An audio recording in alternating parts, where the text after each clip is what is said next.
Welcome back. Welcome back to another episode of the Contagious Culture Podcast. We're your hosts, Kyle King and Dan Freeman.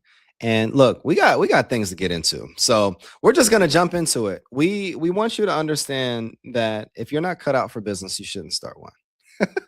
Like that's no intro today, no beautiful introduction. We want to really be able to do this hot take episode because we are tired of talking to people that want to start these things, and starting this thing would take so much to learn. Why don't you rather partner with another organization and then just do it with them? I think this generation and this time that we're in, Dan, is that everybody wants to be the leader. Everybody wants to have CEO and CTO and CFO in front of their names so that they can sound good or introduce themselves. And I think it's continuing to water down what these titles really mean and what they hold.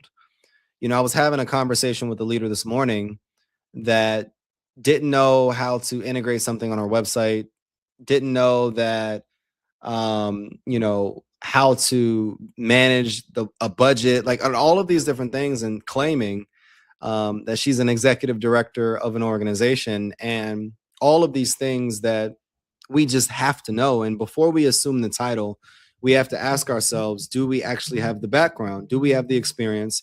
Do we have enough knowledge? Because passion isn't enough and charisma isn't enough.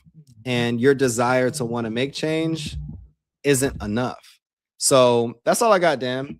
I know we're going to talk about it, and it's frustrating because I really believe that those types of organizations and people are taking away from the actual organizations and people that are actually doing the work, that are actually really strong leaders, that actually know this stuff, but they just don't have the resources to be able to grow. And when we're talking to these people in Growth Alliance and Growth Lab, that know what they're doing, that have a book of business, that have knowledge, that have data, that have research behind what they're doing. And then we have other people that just lead with charisma, but have no experience in doing this at a high level. It's frustrating. Let's get into it. I think it creates a lot of fluff, Kyle. You know, I had this conversation with a community foundation within the last year, and we were talking about how there's so many nonprofits doing the same thing. And I think sometimes that really creates some fluff. Mm-hmm. And that fluff takes it away from other people. Yeah. Right. So if you have one nonprofit that's been around for 15 years doing great work, and then another one with a charismatic CEO that maybe doesn't know how to do any of the work, but has a great personality, jumps in, and maybe they have a great network from something else they did. They start taking that spotlight away, but they don't know what to do with it. They don't know how to show the impact.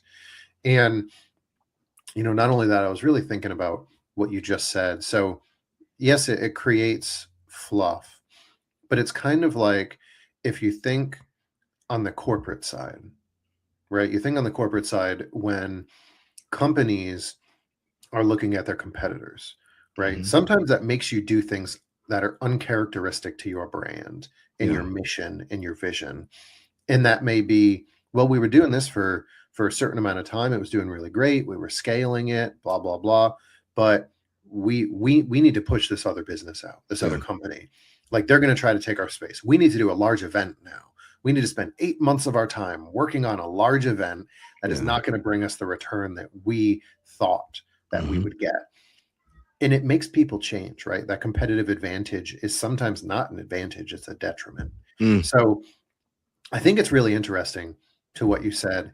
It creates that fluff. I think it really kind of makes things murky. Yeah. Because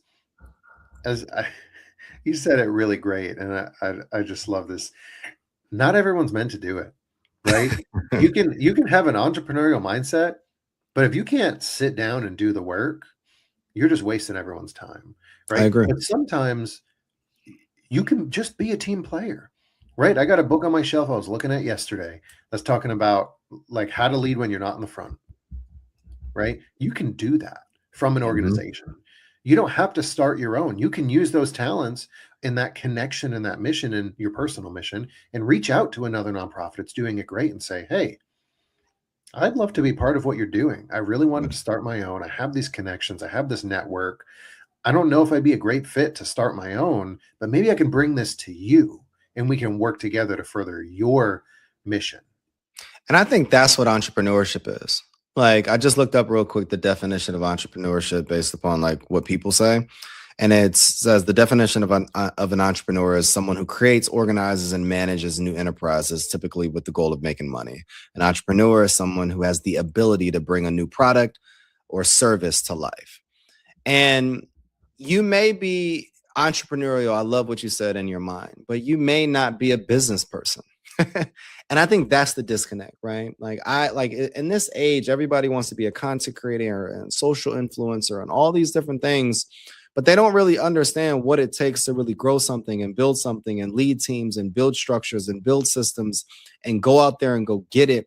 And when you're not getting it, what that risk really looks like and the consistency that it takes and the depth that it takes in mergers and acquisitions. And it was even interesting, like the level of conversation that you and I have is so good because last week we were talking about bringing on a new partner and like what that would look like company structure and having tiers for paying this person out and all of these different things, protections of the business and non-compete agreements and all of these different things that we're thinking of because we've been in it for so long and we've done it at a high level. So when I think about what you just said is like, look, sometimes the best way to lead is to be a contributor. Sometimes the best, and that's what I love about corporate America. And I think I give a lot of credit to what I have learned as an entrepreneur, as a leader to organizations, to the opportunities that I had in college to intern, to working in corporate America, to working as like under someone as a teacher and under the assistant principal, a board member and serving a greater institution, like all of those opportunities that I had to serve and to volunteer and to do all of these different things has helped me understand what I was doing even better. And what we're telling you in this episode is don't leave your job. Don't start a new business, not a new nonprofit. Don't call yourself an executive director or a chief executive officer if you don't know what you're doing. Go join a team, go collaborate. And a lot of these funds out here are honoring and their priorities are collaborations amongst organizations. You see major corporations even today that are merging together to be able to expand their business, expand their reach, increase their revenue, increase their impact, grow their teams. And this isn't the time to be jumping in these waters if you're not ready. And if you have to learn every single thing as an early entrepreneur, then I would recommend you stay in your job. You learn the systems at the job. You leverage your 9 to 5 to really teach you how you need to be an entrepreneur. And then slowly you start transitioning. I think one of the issues is that we don't know what we're good at. Like I had to really learn my gift. I had to learn my zone of genius. I had to recognize my gaps. I had to recognize how to bring people on and how to recruit talent and all of these different things, how to position myself.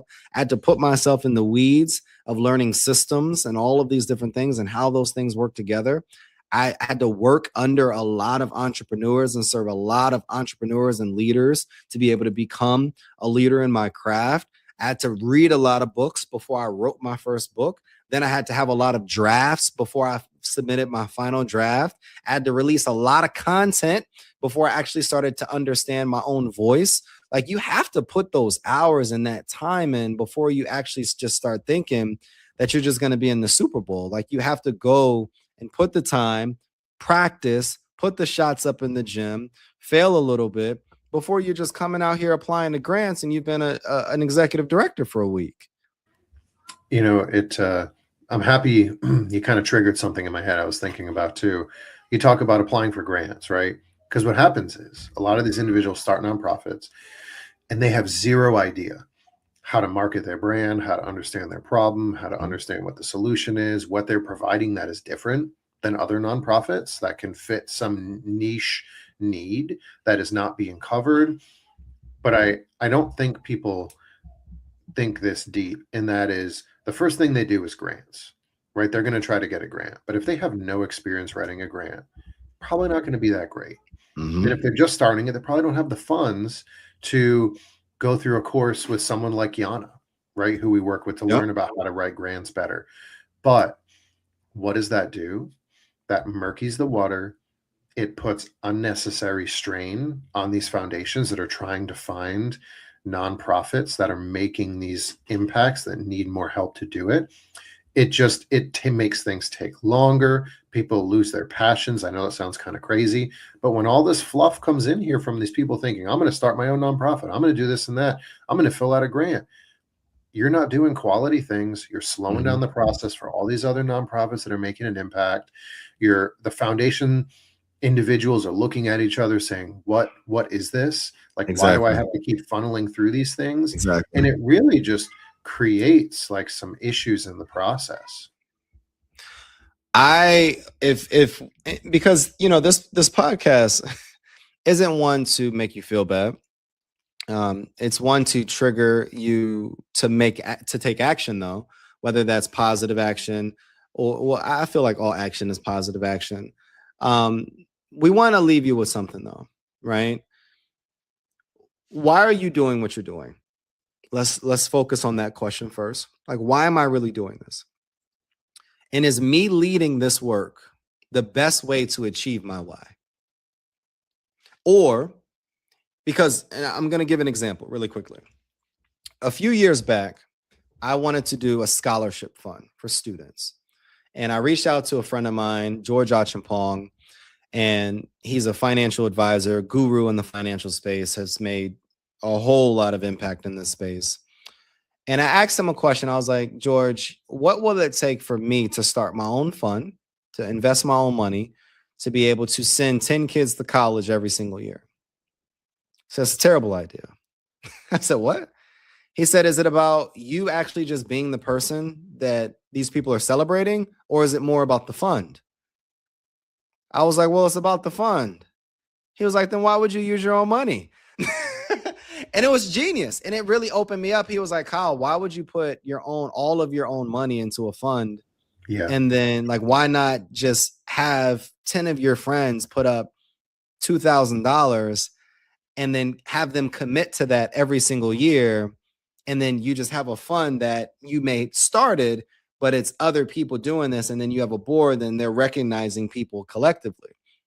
And what that taught me in that very moment is that I often was making things about me and not about the mission. I wanted to be celebrated. I wanted my bio on the website. I wanted the person to present the checks. I wanted to do it and be seen on social media doing it and all these different things. And it was about more of me than the mission.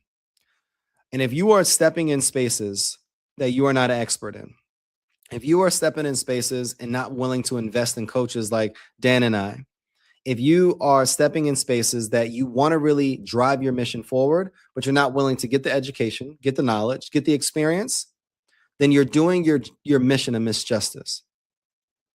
And you're not setting the people up that you're hoping to impact to the best of their ability. So we have to stop being selfish with our aspirations and start thinking outside of ourselves if we really want to drive impact forward. Dan, what you got? I think you're right.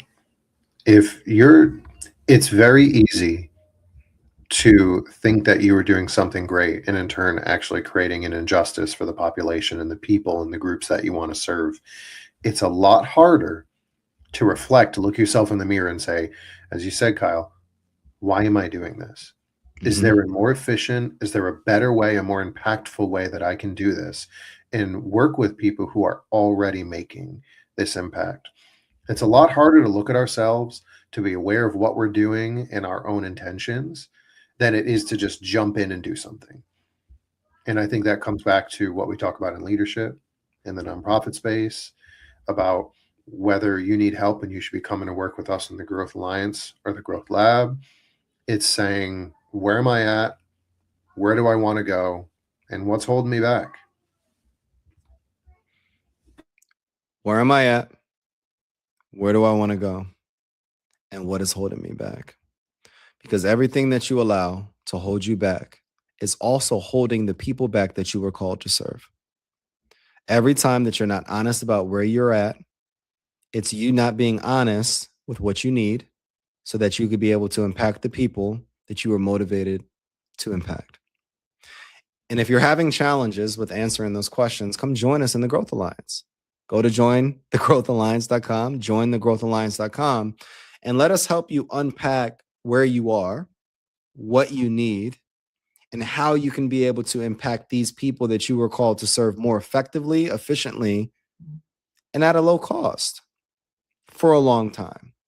So go to jointhegrowthalliance.com, go to jointhegrowthalliance.com, and don't be afraid to collaborate. Don't be afraid to ask for help. Don't be afraid to sit in the passenger seat and allow someone else to drive so that you can be able to improve the communities, the people, and the individuals or the organizations that you were called to be able to thrive. One of the questions that we always ask on the Contagious Culture podcast is, what type of culture are you spreading? The energy you bring is the culture you create. Go make yours worth catching.